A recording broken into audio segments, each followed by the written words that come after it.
Hey folks, thanks for joining me for this episode from the Embellish Pod. If you got here by chance, please take a moment to hit the subscribe button. Hopefully I can be found on any podcasting platform that exists. And if you can't find me on a platform, send me an email at embellishpod@gmail.com and I'll get that taken care of. You can find video versions of this podcast on YouTube and audio versions everywhere that audio podcasts exist.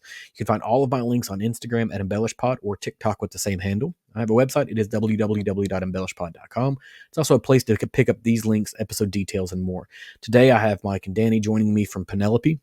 It's been a couple of years since I've talked to them. A lot of things have changed for them, so I hope you guys enjoy the conversation that we have. All right, this morning, afternoon, whenever you happen to be consuming this, I have Mike and Danny from Penelope joining me. Thank you guys for hopping on. It's been a couple of years since we talked, and a lot of things have changed in the last 2 years.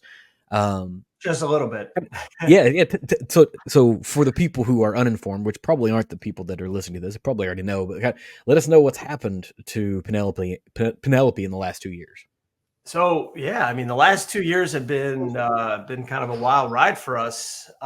We were from a business perspective. So like looking at 2022, man, we were doing really well. We were expanding into markets. The age of our barrels was steadily increasing. We were staying pretty up to date on innovation and trying to keep things exciting from a product perspective. And then in middle of about a year ago, basically almost about a year ago, we were then acquired by Luxco, which is the branded spirit subsidiary of MGP. So it's been a little bit of a wild ride the last 24 months for sure. You know, that's when you guys started off with Penelope, did you have an interest of building a brand to sell, or were you just building a brand and it just so happened that the people you were buying from said, hey, we think you're doing this as good, if not better than we're doing it, so we're just going to buy you? No, I mean, I think that was probably the furthest thing from our mind. I mean, I think what we were building was we wanted to build a business that was sustainable, meaning, not be bogged down with having outside investors. So we kept it family and friends, and got leveraging good relationships with just banks to take on some debt where debt was needed. But really, we were building a business that was sustainable, profitable, and healthy from a financial perspective, so that we can, whether we wanted to sell or not, that was irrelevant. It's a good, healthy business that stands on its own 2 feet. Yeah. And it felt like that was apparent, at least, I think, primarily about the light whiskey release that you guys put out, was a couple of years ago, the first one that you did. And you're like, this is the only time we're ever going to be able to do this. Well, now that you're back under the brand umbrella, you can, but there was an earnestness to it, and there was an ability to build a brand, and the fact that you're still attached to it, it says a few things. I listened to a lot of interviews that you guys have done over the last year, and kind of the through story was the acquisition didn't slow things down. If anything, it made them more hectic. And you guys were, treading water, trying to kind of get through things. Have you been able to take a breath and kind of, sit back and look at where you are? Or are you still kind of deep in the weeds? I think it's been basically a year since the acquisition, and it took about a year to really be able to fully leverage call it like the platform of MGP in terms of the sales and marketing. But you don't want to rush it, you don't want to rip the Band-Aid off, and also the operations and production and the year following the acquisition. So like the past 12 months have been really hectic, because we're trying to really make sure this thing was, same way we built the business, it's able to stand on its own 2 feet in a larger organization with obviously a lot of other brands and just different priorities across the organization. So, we've spent a lot of time, and we're still doing some of that stuff, some of that forward thinking, planning and innovation. But I think honestly, for like the first time, it feels like we can finally take a breath, for a short breath, that we've got this thing in a really good place where it can kind of continue to do its thing and just, continue to be successful and continue to grow. I think that was the idea, but it wasn't easy. It was a lot of, it was a lot of hard work. I mean, that integration was equally as hard as, say the due diligence of an acquisition, for sure. Yeah, and I've kind of wondered this, as I poked through LinkedIn. I see, Michael, you're a VP of strategy, right? That's your title for the Yeah. MGP, and Danny, you're a master blender. Based off of what they've identified, and I know some people have a problem with that terminology, and you might even be one of those people. You're like, I don't really know that I like the word master blender, but you've got a chance now, or at least I imagine you've had a chance to dive into more barrels than you had access to before. Can you tell me a little bit about that? That's for sure. It almost makes it a little bit harder, to be honest with you. So there's a lot of options within what we have, but um, just kind of getting into it over the last year, I've kind of got into a good rhythm with the team on how to kind of locate, find, and search for what we need.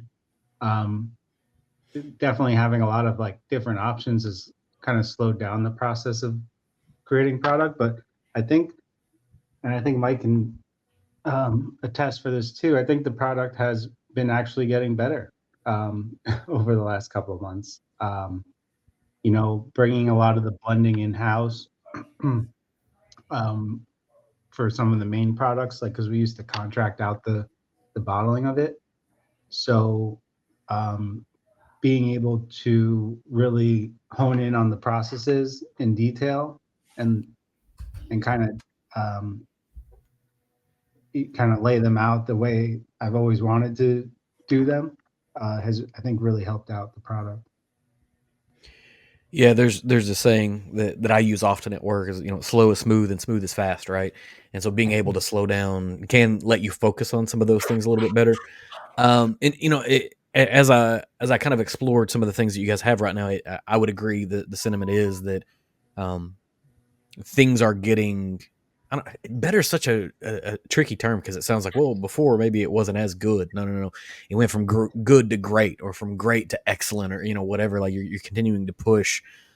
We've Not always looked at ourselves as a work in progress too. So mhm. Yeah, no, Always. definitely that. So your core expressions, 4 grain barrel strength, architect. As you guys kind of built out the brand, aside from the 4 grain, did the rest of these, were they a part of the plan, or did they just sort of come along as you were kind of building up what Penelope is?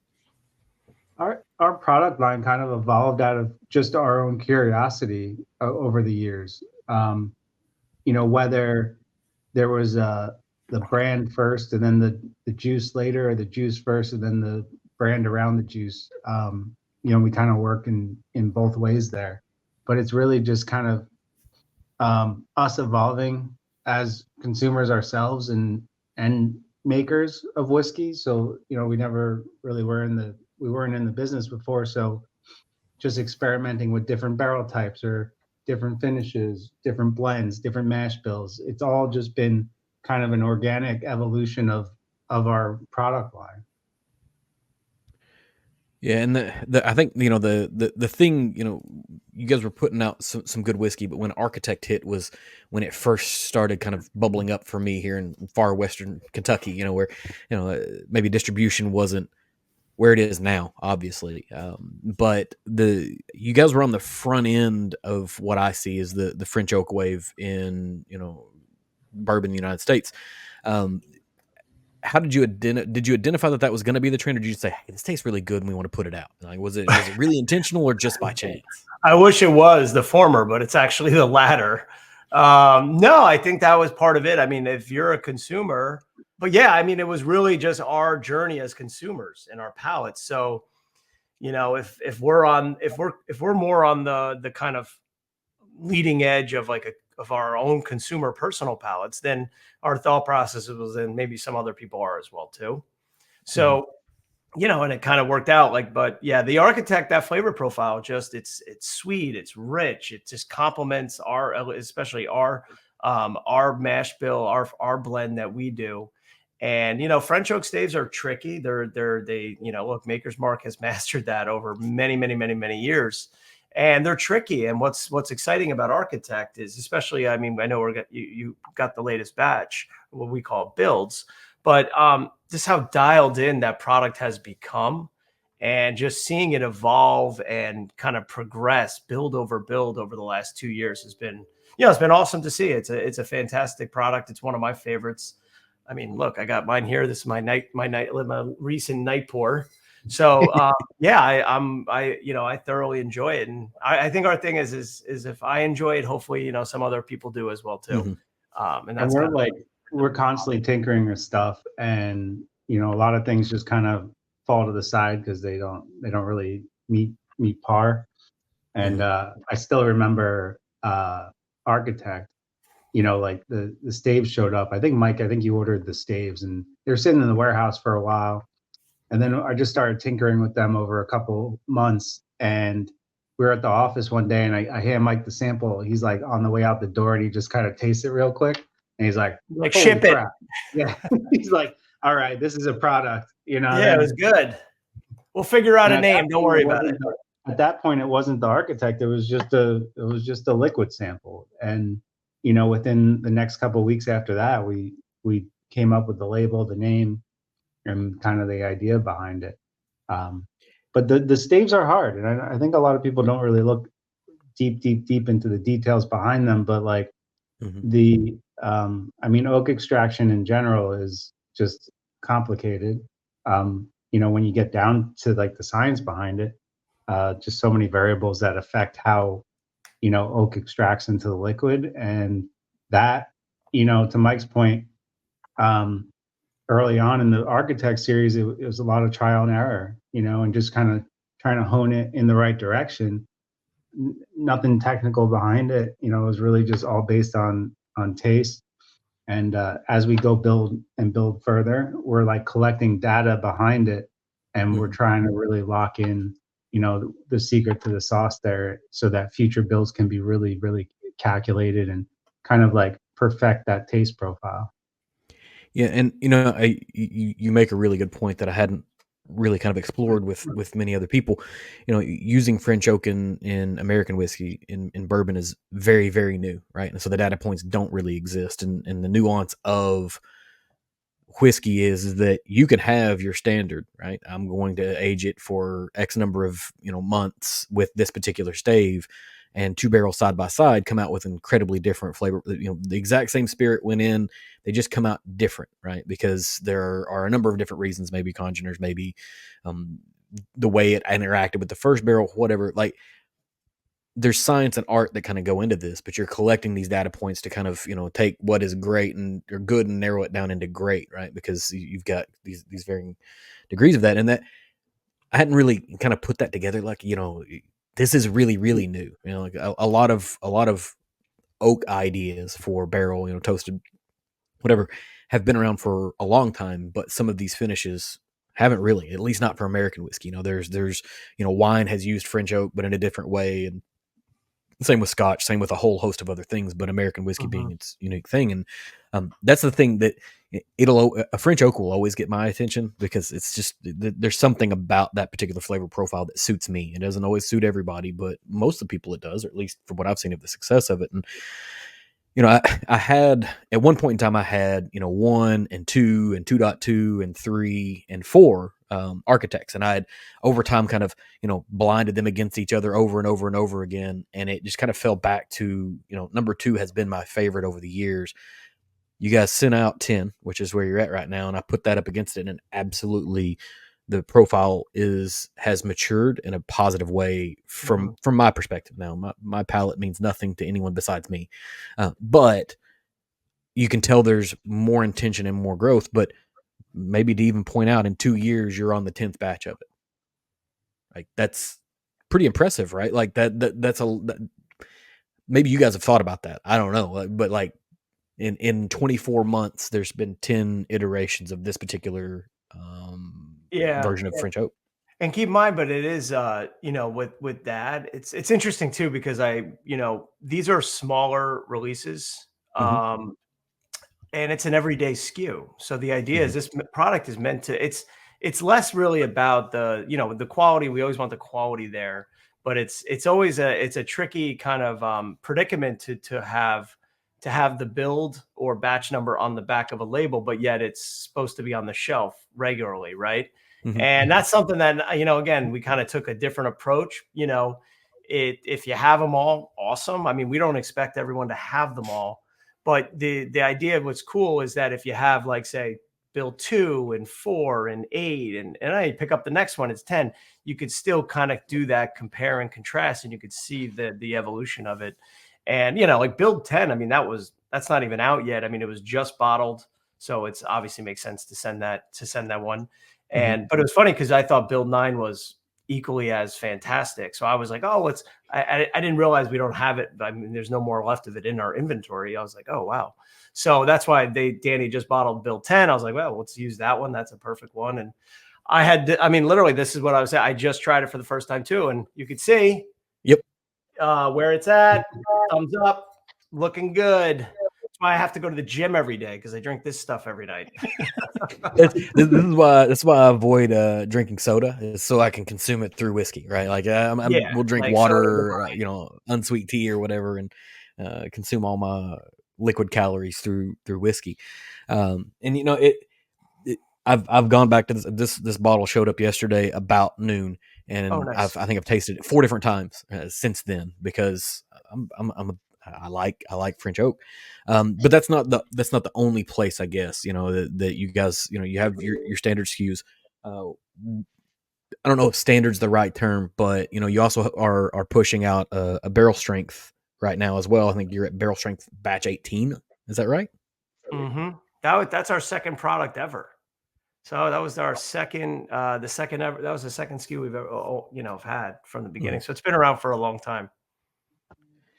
Yeah, and I was able to stick that one up against batch 8, and you guys sent over 3 things to taste. I put them up against things that I had on hand already that were similar or the same, and all 3 of them are better than what I already thought was good. Look, I call me biased, but I have been screaming internally that the latest wave of builds and batches from our core SKUs. So there was nothing. This is our toasted bourbon, our architect, and our batch 18. To me, batch 18 and like even 16 barrel strength. I mean, it really 15. I mean, it's just this progression. I hate to say it because I'm biased, but if I was a consumer, I'm like, these are good, really good. And I guess it's easy for me to say that, but I'm like genuine. I'm excited about it because I mean that so sincerely. Like if we were talking about another brand, I would be saying the exact, like I genuinely like that. So I don't want to cut you off, but it's funny, very funny timing, because we're going through a lot of that internally and trying to re-educate even the internal teams on, hey, it's not just about Rio and Tokai and some of the more specialty cast finishes. Like these core items that are coming out are pretty darn tasty, in my opinion. You're exactly right. So I had batch 8 on hand still, of the barrel strength, and I put 8 and 18 against each other. And my first pass is always just, it's either 1, 0, -1. Right. That's all it is for nose palate finish. 1, 0, -1. It's you either get a 1 or a 0 or -1. And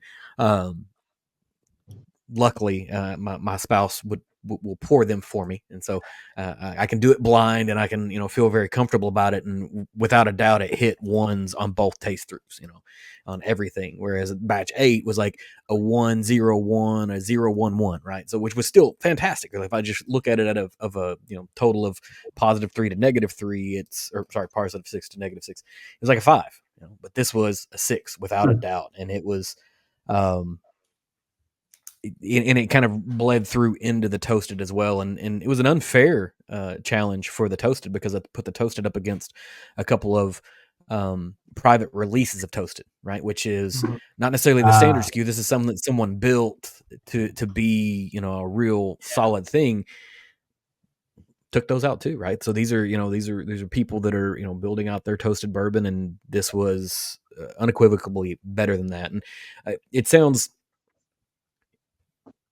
I don't find myself saying negative things about whiskey on a regular basis, because the ones that I don't like, I just don't talk about. But if I'm talking about it, I liked it. And so that was really kind of a positive look at the direction because you get these concerns as a consumer, right? And you guys are aware of this. When somebody acquires, then do bean counters come in and make decisions on what's going to happen next for flavor profiles and production lines and all of these different things. And the immediate measure is not in 6 months or 9 months after acquisition. It's 12 months, 18 months, 24 months to see, because a lot of the things that you guys were putting out probably last year were things that you'd already worked through prior to acquisition, right? So you're building that. Yeah. Now we're getting into the things that you built post acquisition, and we're still seeing continued success and growth. So, kudos to y'all, and you're still doing all of the things. What, I guess, has there been any part of this transition that has been, difficult, going from we make all the decisions to now we're a part of a bigger conglomeration? I love it. You own a business, man. You get decision. It's called decision fatigue. It's like a real thing. I mean, every day I remember there was times when I'm just like, yes, no, yes, no, no, yeah, yeah. And I don't even know what the people were saying. I'm just chiming off, like, because it's just, you just have to, and it feels really nice to not, to have a team, a broader team that's super competent, that knows what they're doing and is mutually aligned on some of the shared values that we had pre-acquisition. So, I mean, I think it's a win-win. I'm extreme. Like it's a short amount of time, but like it was like 5 years, but it felt like 50 years because it was so gnarly. And it just feels good to not like, okay, I don't have to make this decision. It's awesome. Like someone else's problem, like not like their problem, but like it feels good not to have to like do that. It's hard to explain, but yeah, I'm very, very content with where we're at, where I'm at least. Same. And now there's still things like, but there's things like if we're, it's not all roses, right? So, and that shouldn't be. If it's all roses, that's an issue. Right. But if there's something we're truly adamant about, we go to bat for it. Like we're not going to like sit around and, we fundamentally believe like at the price points we operate at, quality is P0. That's the single most important thing that we can do. If you're going to spend this, and we have to deliver this from a quality perspective, from a product perspective. And, you put out a shitty product and let's just say, man, you probably will lose the consumer. If you're lucky, you'll maybe lose them for 2 years. If not forever. So it's a very thin margin that you have with consumers at the prices that we kind of operate at, like barrel strength, usually around $60 a bottle. And, look, at the end of the day, if it's not great,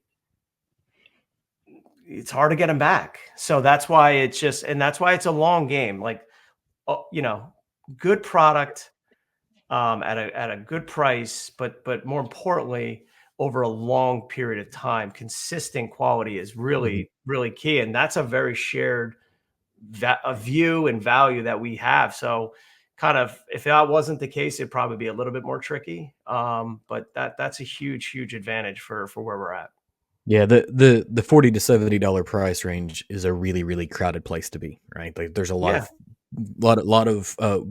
of good quality products in that area. And I was listening to an interview with a brand that made some pretty significant missteps, 10, 15 years ago.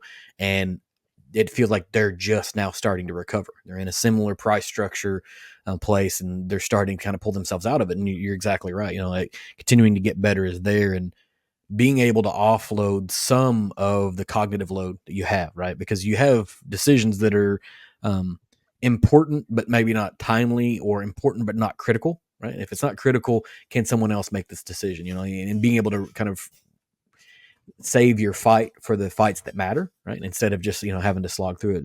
There's distinct value that's in that. The next question is a little bit off of the current subject we've been going down the path of. So I was looking over your social media feed and I came across a slush machine, right?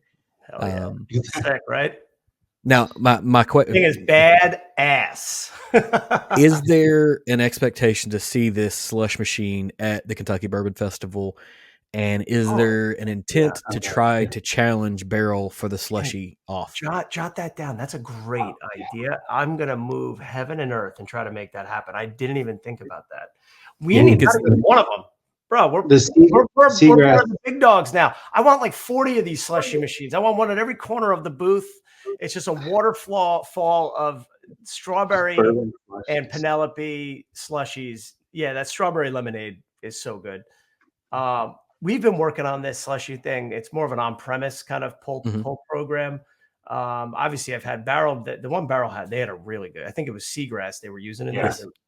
That's what they've done for the last 2 years, and the lines have been. And I've been there's been other really good cocktails out there for sure. Like without a doubt, there's other good cocktails but everybody's showing up. I'm sending a text about this right now to the team. I guess that means we have to do a Rio slushy.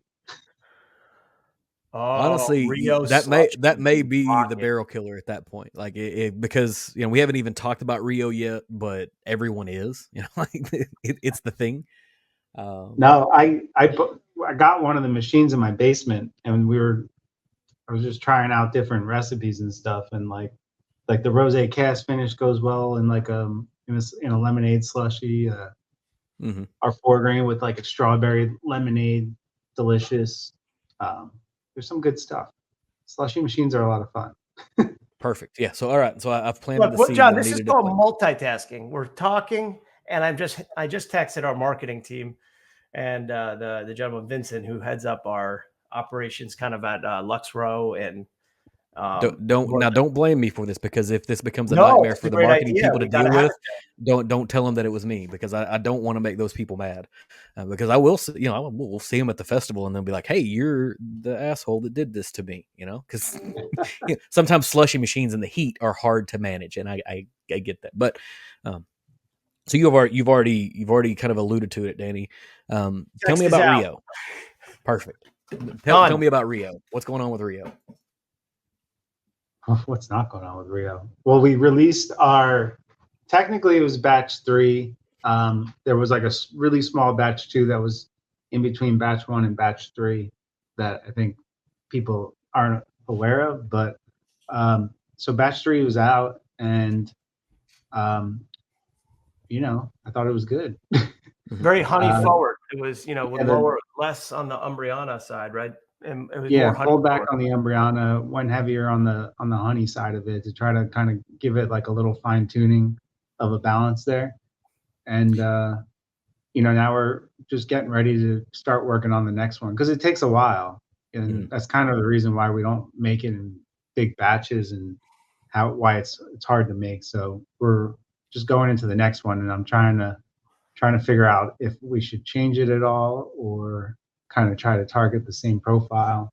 Well, and that's Amberon is we talked about it with the French oak a little bit, but and from my understanding, I'm not a distiller or a blender, but my understanding is Amberon is even harder to work with, right? Because you've got to hit that window for just the right flavor is much smaller. It either is too much or way too little, and trying to find the place in between it, and then put it in with honey as well, right? Because everybody else is throwing out an Amberana, but you guys kind of took a different path and effectively made what is a cocktail in a bottle, right? Like it's almost an RTD at 100 proof or whatever. Is this going to be a regular? I was saying what we try to do is we try to do a honey finish and get that like perfect, so it stands on its own. And then after that, the Amberon is like the icing on the cake, and it's just a really, really short finish.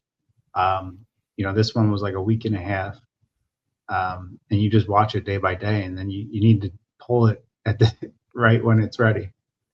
Yeah, the week and a half doesn't sound like much, but everyone I've talked to that does Amberana, that they all get it, right? The whiskey nerds of us, we don't get it, but a week and a half is a long time. And that is the Rio going to be a regular yearly release, or is it going to be twice a year or every 18 months? Like what is the intent for Rio?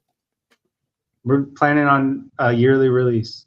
So the next one should hit sort of around the same time, like that February, March period. And it's just kind of like resetting after. So we just did that last one. Now it's start working on the next one, and like I said, it takes a little while. So it's if we're looking at this from a consumer perspective, this is a Q1 2025 release is the next Rio. So if you didn't get it now, go ahead and get in line so that way you can be there for it the next time because it's going to go fast. That's generically what happens, and you guys are going to hear it at every single event you go to. Hey, you got any Rio? Where's the Rio? Because we usually try to bring it to. We set aside some cases so just for that. I mean, if it's hard to get, we should be able to pour it and let folks try it at events. I mean, that's a big thing. It's funny though, people. It's a unique profile, and the feedback is people like it. I mean, it's very very popular. And but it's funny for me personally. Like I would be good. Like I wouldn't be able to drink Rio every single night. Right. Just because but I do like it's like one of those ones like, hey, I'm in the mood for something different. Like Architect, like the barrel strength. I pick your poison that evening, right? I could go either direction and do that kind of on rinse and repeat. And then there's like a night where you're like, it's Sunday, kind of in the mood for something a little bit different, right? And that's when you go pull the Rio out, and you're like, all right, this is cool. I couldn't do it every night. As the bottle behind you has a pretty nice sized dent in it. I had some friends over this weekend. That's a little bit different, obviously. It's not my fault. You're blaming it on the friends? Is that what we're doing? I did. We had, where is it? It's hard to do. Oh, there it is. Yep. That other guy right there. So, so the Rio was your Q1. Do you have another, seasonal release targeted for Q2? So we're actually going through this for 2025, actually later today. So we have Rio, and then this isn't as limited, but we have our rosé cast finish, which is kind of less of a quarterly thing. It's more of a seasonal thing. So like, do the rosé from like. And again, these batches, if you haven't had the latest batches, like the 7, 8s, I mean, they're fantastic. They've just the quality, similar mold of what's happening with Architect and everything else. But yeah, like it should come out around like April, May-ish. And, kind of end around the September, time period. That's the kind of traditional rosé season. And then you go right into Valencia, which is our kind of fall release. And that's annual. Just like the rosé, that's that annual kind of time frame. And then this year we were, tinkering with something new. And so we've been working on this product called Havana, which is cool. And that's using these really kind of cool Cuban rum barrels. And we're not even, Danny, we're not even quite finished with the product yet. So we're still trying to figure exactly some of the finish up some of the fine tuning of it, but it's going to be fantastic. And it's fun and a little bit different, which is what the Cooper series is really meant to be, which is cool. And I would expect that, and this is not taking anything away from Valencia or Rosé, but I would suspect that Havana is going to end up with the exact same type of pull that Rio does, right? Because as soon as it hit, Coming Whiskey sort of spoils everything for everyone, right? Like the Instagram account that posts the labels. Oh as soon as they pass through, like as soon as that hit, I know I had at least 8 or 10 different people messaging me like, "Oh, have you seen this? Have you seen this? Have you seen this?" Like the different whiskey. Oh, it already went out on Coming Whiskey. That the Havana label is out. Like we have seen. Was that a while ago? I didn't even see it. Maybe it wasn't him. Maybe it was somewhere else. I saw. I've seen. I know. I posted some stuff of it. Posted it. Yeah, I've posted it. That may be where it got. Yeah, it might have been. I'll have to look. If not Coming Whiskey, but it's gonna be coming soon, though. I know that. Yeah, I don't think it's on Coming Whiskey. No pun intended, but it's coming soon. And the label's cool. It's like Grand Theft Auto. It's got this mind. Remember the video game Grand Theft Auto? That's where that's where I got the inspiration. Vice City. It's the Vice City version. That was the idea. That label is the label itself is kind of cool in my opinion, but the juice is gonna be rocking. And rum is tricky too. It's tricky. It's not easy. That's why we started it so early to really nail this thing. And we're tinkering around with the idea of maybe doing a second finish. I don't know. We're just gonna play it by ear, see how it progresses. Maybe without tipping your hand of what your second finish would be. I guess what if you're looking at what the Cuban rum is going to do to the whiskey, I guess what flavor component are you looking for to sort of accent or add to what that finish would do? I want more vanilla on it, if that makes sense. Okay. That's kind of So that's where you kind of enter the stave profile category. Well, like we're gonna try that. We're gonna try. There's some Madagascar vanilla cognac barrels, which is kind of a weird story. They season the cognac barrels first with this vanilla extract, this Madagascar vanilla bean, right? And then they drain the barrel, and barrel goes and then gets filled with cognac. So I can either take the barrel after it had the cognac in it, or I could take the barrel before it has the cognac in it, after it had the vanilla extract in it, or they call it vanilla concentrate. I like that. I mean, Go ahead. No, I haven't even. This is still like part of it, but I mean, it sounds funky and just in general across all cylinders. I think generally one thing we do try to avoid is like we'll tinker with all this stuff, but you don't want to get too gimmicky. No. Want to try to stay pure. But let's try it. I mean, you got to I mean, try it's a natural supply chain. Like it's an actual supply chain. You're just kind of depends on where you're pulling the barrel out of that chain. I got you. Yeah, the process side of me says, man, that feels like a nightmare to manage. If you get the cognac that has been finished in a matter, like which lever has been pulled to add the right flavor in here, right? Because you've had a barrel that had a finish that has another finish, and then now is having whiskey put into it that you're putting in with another one. The process part of my brain says, oh man, that's tough to manage. But then the whiskey nerd me says, do that thing, do the most complicated thing. We want to taste the weird, funky things that nobody else is doing yet. But also that could end up poured out on the floor, right? Like you could put that and be like, that didn't work out. Yeah, exactly. Well, we try to do is like right now, like focus on the rum side of it, like get that finished, day by day, get it to the best place it could be. And at that point, say, do we want to put it in a bottle or do we want to keep going? And we'll get some liquid from these other barrels, like that had the cognac or the vanilla concentrate in it, and tinker, kind of play with it, blend them together, and see if it even works. And so when you're working a blend like that, right? So if I think about the backside of an architect bottle has this, spidergram that's on it, right? That gives you a flavor profile. When you're building out some of these blends, do you run from a concept similar to that where you're like, okay, here's where we've mapped out this current flavor component, and this is where we would like to add a spike into it over in the, the 2 o'clock quadrant or the 6 o'clock quadrant? So I guess there's two, like the architect, that whole graph is actually based on lab samples and testing done on the liquid itself. So each one of those notes on that flavor wheel, on that spider graph, they equate to a chemical compound that relates to that profile. Whether it's like oak persistency or vanilla, so there's like some chemical compound that sits behind that you can actually test for. So the architect, we're collecting all that data, build over build. That's what I was talking about before. Like, I'm hoping after this year where we go through all 4 seasons, tracking tank proof, tank temperature, outside temperature, like pressure, all that stuff, that we'll put all the data in front of us and come up with some sort of thesis as to like, well, what was the best taste profile and how can we recreate it without having to rely on a palate.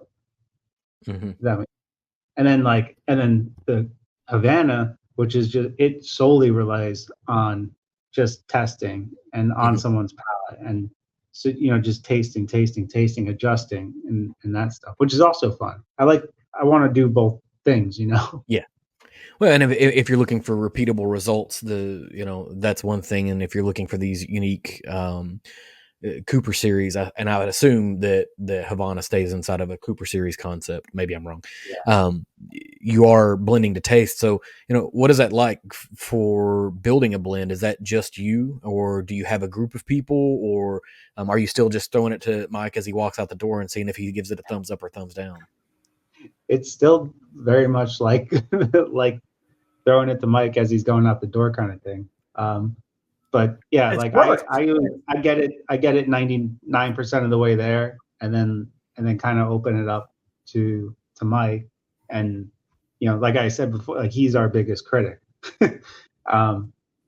And yeah, like we were at a trade show a week and a half ago, and he was like leaving, and I just pull out a sample. I'm like, oh, make sure you try these tonight, and then we go back and forth that way, and that's how we really kind of fine tune it.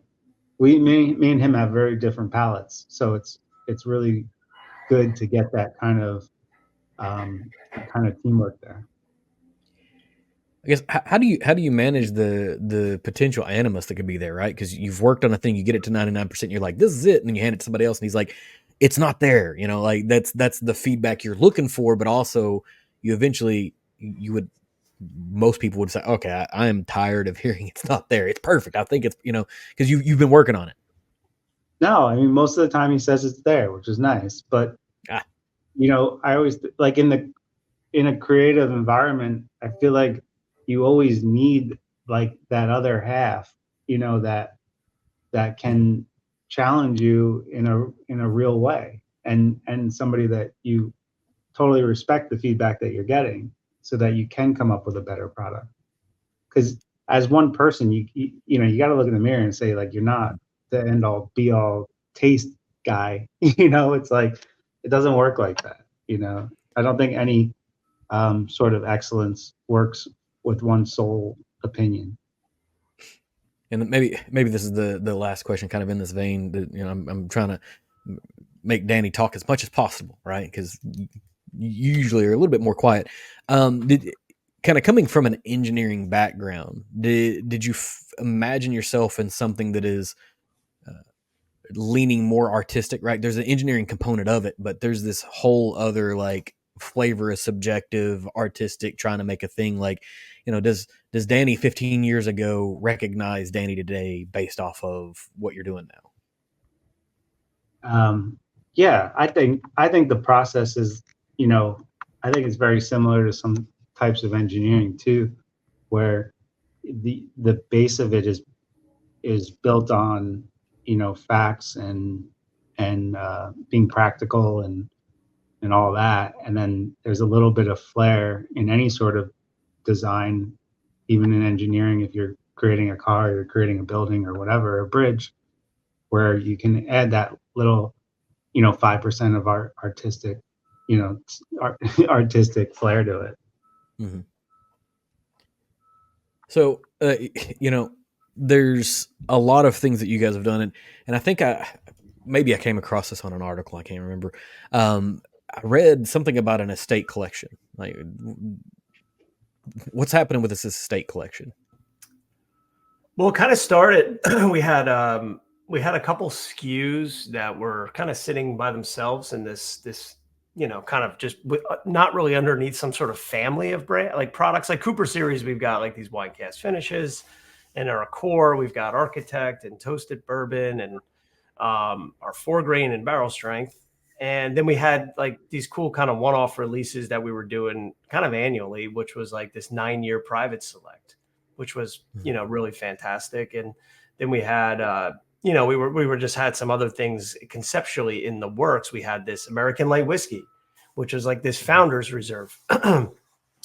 And, we decided to kind of like, why don't we try to like rethink that some of these more aged releases and kind of put them into a family of products so that we can kind of categorize them. It makes it a little bit simpler to kind of orchestrate. And yeah, look, at the end of the day, MGP has some fantastic barrels of whiskey, Ross and Squibb, and we've got the good folks at Luxco are making some fantastic whiskey down in Bardstown. So we wanted to put together a series that basically had a series of these SKUs that we had. So we wanted to put our private select 9-year into this, which is really finding some awesome barrels, aged barrels, minimum 9 years. And then that's Danny doing his thing to blend up something amazing. Then we had, we wanted to then incorporate maybe like this single barrel offering, not private barrel, but like single barrel, like true, a lot of barrels that have all been sampled and each one of them we're going to put into the single barrel SKU, bottle that's as a single barrel. And then, really kind of what's our founder's reserve. So putting our founder's reserve in there. And, this year we're looking at, it's going to be an 11-year 95.5 wheat whiskey, which is fantastic. And then we have this other one that we're working on. This won't be out till next year, but the fourth one so right now this year we'll have 3, and they're all going to release at the same time, like pretty much early Q4 ish, right around that time frame, fall, winter. But we're going to have this Omega offering, which is Omega is some of the finest French oak you can purchase, and it's a long finishing period. So this Omega will be a part of that as well too, and that'll be later. That'll be the Omega piece will come out later next year for the kind of second release of Estate Collection in late 2025. And that was that. I'm gonna be honest. That was the main reason I was asking, because that was the one that I read about, the Omega. Well, I mean, I read about the founders, the private select single barrels. I didn't know about you said 95.5 wheat whiskey. Mm-hmm. Yeah. You say 11 years? I got. We just dumped the barrels this week. Oh, and you're holding out on me, man. Send me some samples.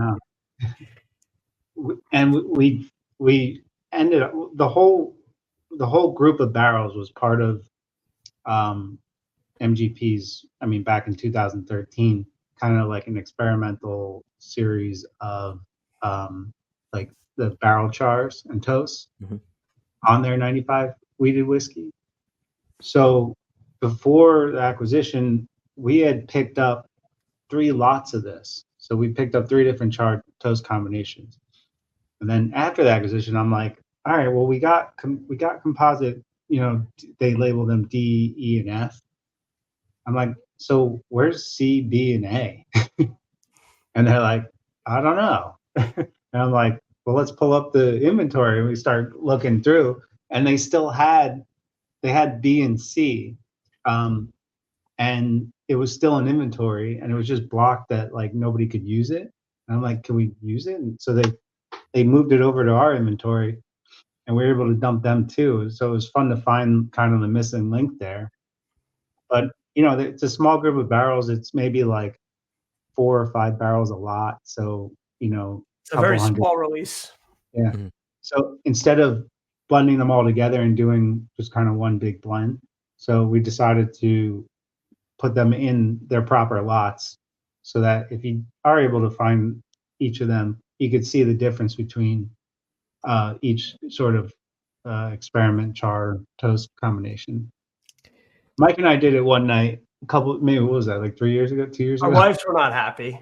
We're not happy. We went through each of them. Yeah. We went through.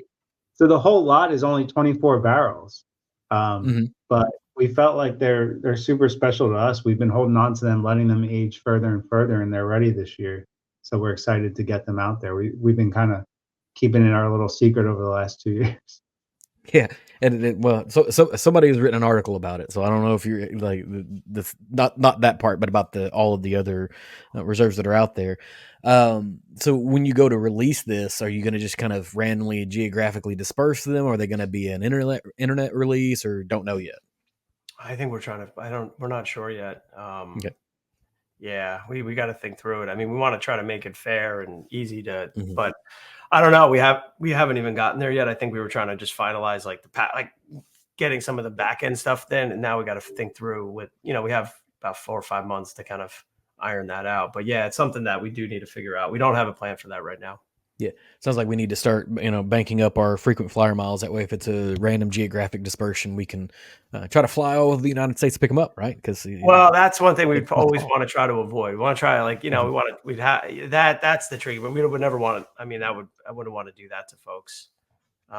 We have to figure it out. That's the hardest part about some of these founders reserve is it's not even that we're intentionally, it's a small release. It's like there is just is what it is. Yeah. If there's only 24 barrels and you've got the United States to deal with, it's like, oh shit.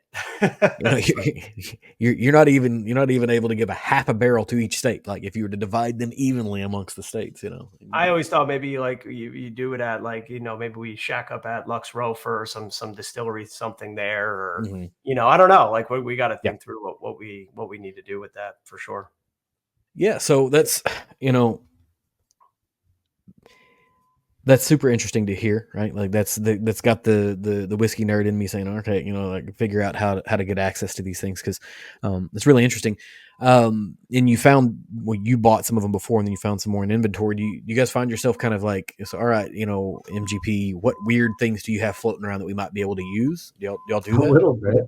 Well, it was at the distillery 2 weeks ago or a week and a half ago, and I'm walking through one of the basements, and there's just like there's a tote full of whiskey.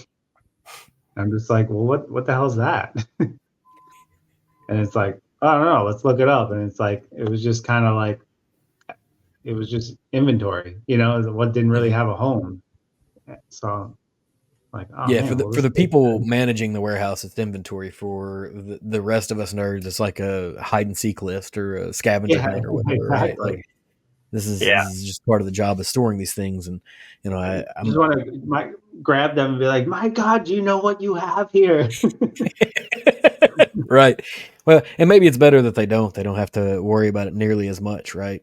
Um, so going backwards a little bit. At one point, I think so. Your finishes, right? So you've got a finish in rosé, and you've got a finish in your Valencia as a finish as well. Where do you get your rosé casks to finish? Because rosé is traditionally not put in a cask, right? Mm-hmm. Mm-hmm. Yeah, we learned that the hard way. Well, we've done a few different things with the rosé cast finish. We originally we had found a vineyard in southern France that was doing, as I think it was more part of an experimental R&D thing they were doing. So we were getting them from them, and this is through our broker, obviously with Rob. And then we would and then we knew that supply chain was going to run out, and so pre-acquisition kind of like got to make it work, or we're not going to have that product. We went out and created our own rosé. Went to France, blended it to spec. It was called Lila and Kennedy, which is Danny's two twin daughters. Um, we knew we needed a high Grenache kind of varietal, and as part of that blend, needed to be high in the Grenache grape because it's very sweet. So we created this, which is fantastic rosé too. Barrel aged in new French oak barrels. I believe they were aged in French oak Omega barrels, actually. Yeah. So fantastic rosé, but more importantly, we knew that the flavor profile was going to be really good. So because it was blended with the whiskey in mind. I mean, that was why we were doing it. And then subsequently we also had great rosé too. So that was our kind of how we solved for that.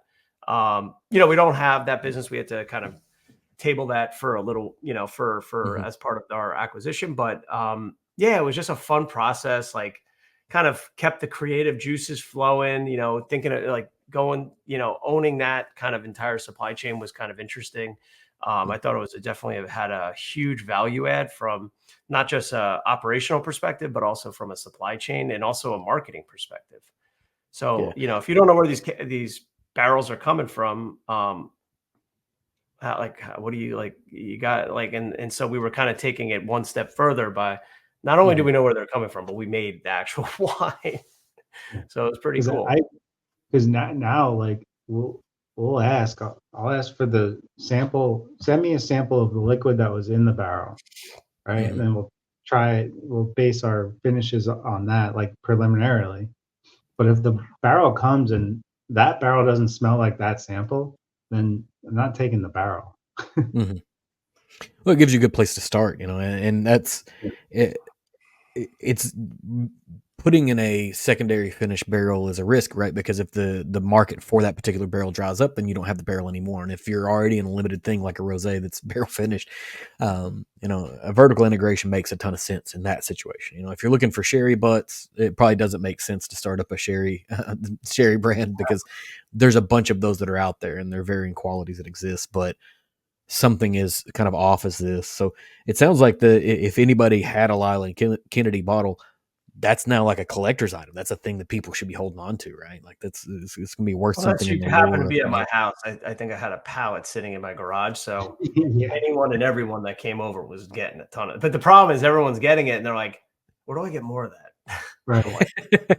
Beauty of If it, it's not in man. the garage, there you Don't don't. drink That's it. it. Don't drink it like it's water. You know, I want to hold on to that, make it special. But It was it was a it's fun. It was allocated. just a fun project. That was cool to Yeah. do. Like go to France and meet with the winemaker and his family at this 11th generation winery. I mean, they had a medieval cathedral on their property. Mm-hmm. It was cool. It was good to do something like that. Like take a break from bourbon for a little bit, and then kind of just re-energizes the mind and creativity for sure.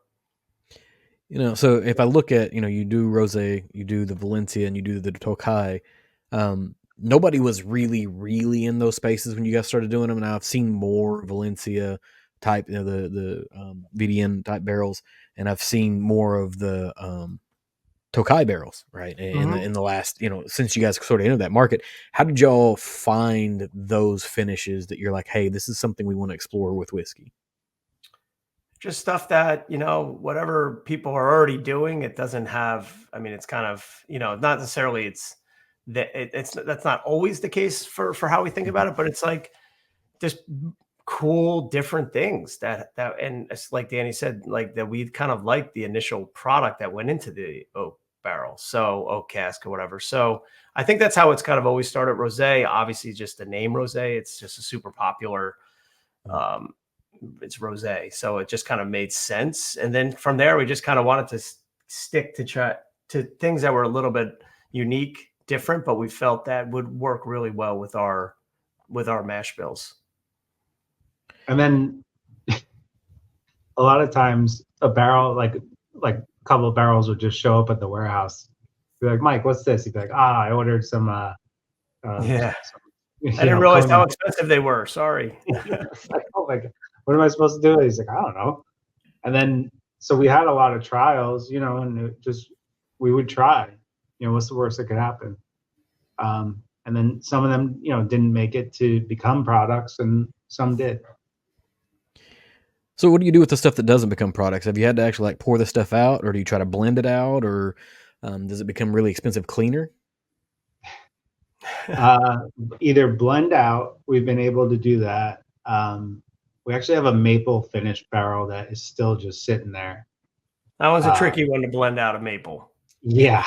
You can, unless it's like another maple product. So it's a little, right. It's nothing, just sitting there. It needs work. I mean, I like maple. I think it's a fun one down the line. We're going to try again. We have some try again and see if there's a way to work it. Just try. And then we have a big plastic container actually out in the warehouse right now. It's filled with like some crappy sherry finish that didn't come out that well.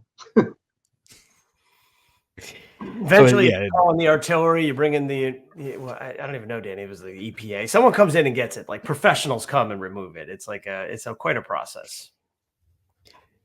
Yeah, because you can't just straight pour this down the drain. If you're going to do it, you should have a pretty decent amount that you want to get rid of, versus just if you have small amounts, which we have, just you can keep it in a tote for a little while. Yeah, because if you try to pour that down the drain, you do it enough times, somebody's going to show up eventually and be like, "Hey, what's going on here?" Oh, you can't do that. You can't do that. It's like pouring gas on the ground. No. That's not the way to do it. Yeah, but that's every now and then. Maybe if I walk by it, I'll snag a ladle and like it's soup, grab the ladle and just take a quick swig and be off my merry way. The perks of the job at that point. Casual Tuesday afternoon ladle swig, the usual.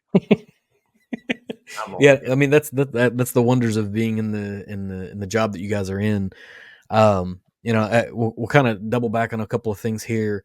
I know you guys have a couple of calls that you got to attend to, and I do as well. I always appreciate the time that you got. But right now, Architect Build 10 is out. Barrel Strength Batch 18, the Toasted Batch 24301, I think is what 301. Yeah, but what's cool about that one, it's a char 5. Mm-hmm. So folks really always seem to like the char 5, that kind of heavier char. So yeah, we haven't done like a batch of char 5 in quite some time. So it was kind of cool to get that one back out there, which is exciting. Nice. All three of them are excellent releases. Keeping your eyes into the future for Havana, which I think is maybe start rivaling Rio for people asking, "Do you got any more Havana?" Vice City, baby. Yeah, that's the first thing that I thought when I saw That it should too, be and I our was like, hashtag for that release, hashtag Vice City. yeah. Did you like send that over to the market people like, hey, I need a Vice City label, or did somebody else come to you with that and be like, this is what we're gonna No, do? it's always us. I just was like, it's, Cuba, Miami, it's like the Hmm. lights, the glitz. And then I just remember the Grand Theft Auto video game cover. And I was like, oh, do like the neon lights.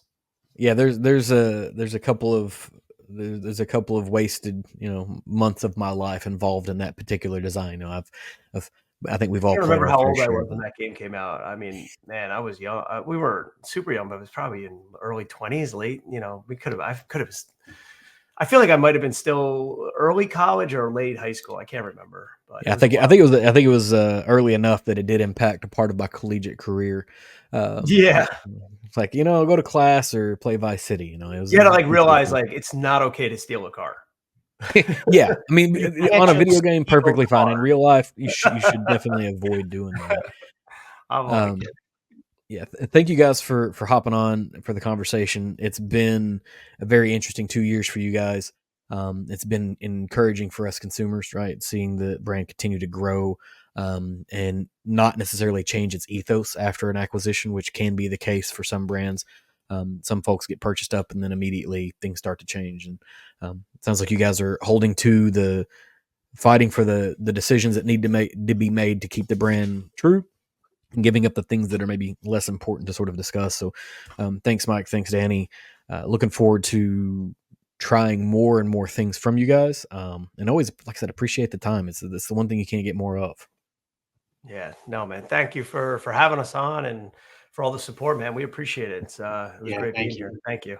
Thanks for tuning in to this episode from the Embellish Pod. If you enjoyed this, please leave me a review on whatever platform that you're consuming this on. Leave a comment if possible. Hit me up on social media on TikTok or Instagram using Embellish Pod, and give me a follow so you can keep up with what's going on here. I can be found at www.embellishpod.com with all of my links, accounts, contact details, and more. Thanks for stopping by.